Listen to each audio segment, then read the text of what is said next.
In a certain country, there was a law that the people would change their king every year. Whoever became king would sign an agreement stating that after completing 1 year of his rule, he would step down from the position and be left on a remote island from where he could never return.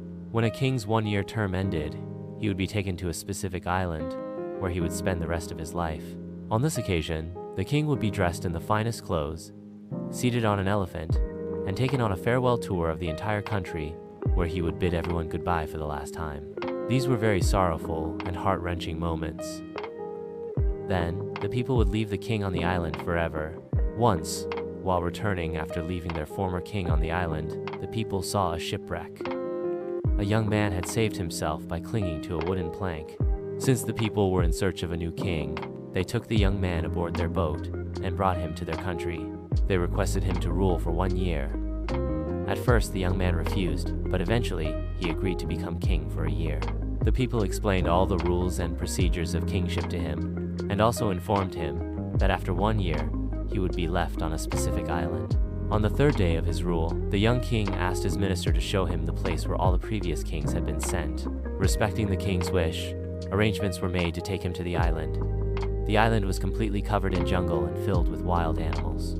The sounds of these animals could be heard even from outside the island. The king went a little into the jungle to inspect and saw the skeletons of all the previous kings lying there. He realized that very soon the same fate would befall him, and the wild animals would tear him apart and devour him. Upon returning to the country, the king gathered 100 strong laborers. He took them to the island and ordered them to completely clear the jungle within a month and kill all the dangerous animals. He visited the island every month to supervise the work.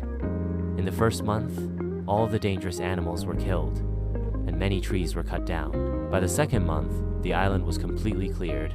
The king then ordered the laborers to build beautiful gardens at various spots on the island. He also brought various domesticated animals to the island. In the 3rd month, the king ordered his laborers to construct a magnificent house and build a large harbor on the island. As the months passed, the island began to transform into a beautiful city.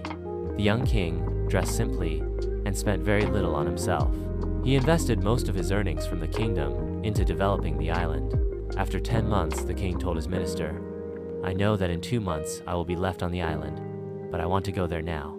The minister and other officials disagreed and asked the king to wait for the remaining 2 months so that the year could be completed. They said he would only be left on the island after the year was over. Finally, the 2 months passed, and the king's 1-year term ended. As per tradition, the people dressed their king in splendid clothes and seated him on an elephant so he could bid farewell to his subject. Contrary to expectations, the king was very happy during his farewell ceremony. The people asked him, "On this occasion, all the previous kings were crying, but you are laughing. What is the reason for your happiness?" The young king replied, "You must have heard the saying of the wise, when you come into this world as a small child, you are crying while everyone else is laughing. Live such a life that when you die, you are laughing while the rest of the world is crying. I have lived such a life. While all the other kings were lost in the luxuries of the palace, I was thinking about my future and planning for it. I have now transformed this island into a beautiful residence where I can spend the rest of my life in peace and comfort. Friends, keep your character as good as you can, because while death can kill a person, those with good character live forever in hearts and in words. The lowest form of knowledge is that which is on the tongue, and the highest form of knowledge is that which is reflected in one's character. Education teaches a person to speak, but it does not teach when, where, and how much to speak. All humans are dead. Only those with knowledge are alive. All knowledgeable people are asleep.